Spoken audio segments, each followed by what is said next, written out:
Ang mabuting balita ng Panginoon ayon kay San Lucas. Noong panahong iyon, nang tumingin si Jesus, nakita niya ang mayayamang naghuhulog ng kanilang kaloob sa lalagyan nito sa templo. Nakita rin niya ang isang dukhang babaeng balo na naghulog ng 2 kusing.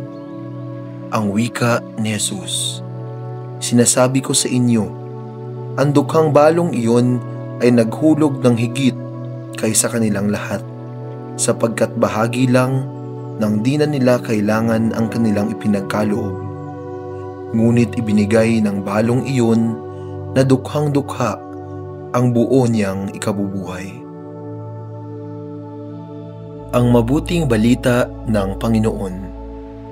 Pinupuri ka namin, Panginoong Hesukristo. Ibinigay ng balong iyon na dukhang-dukha ang buo niyang ikabubuhay. Noong bata pa tayo, maaaring sumagi sa ating isipan na bakit nga ba natin kailangang maghulog sa buslo sa tuwing nagdiriwang ng misa?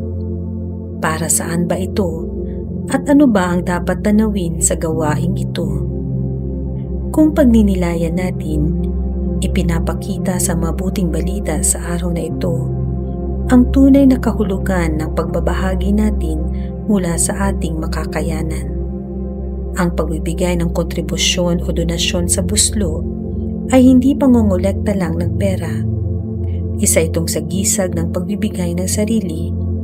Hindi laging pera ibinabahagi, kundi ang pagiging bukas ng ating sarili para sa tawag ng pagkakawang gawa.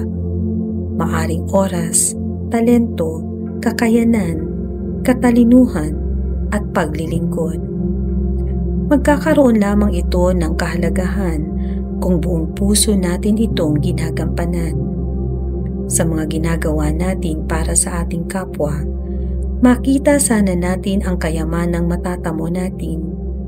Kayamanang walang katumbas na halaga sa pera. Isang kayamanan na laan lamang para sa ikaluluwalhati ng Diyos.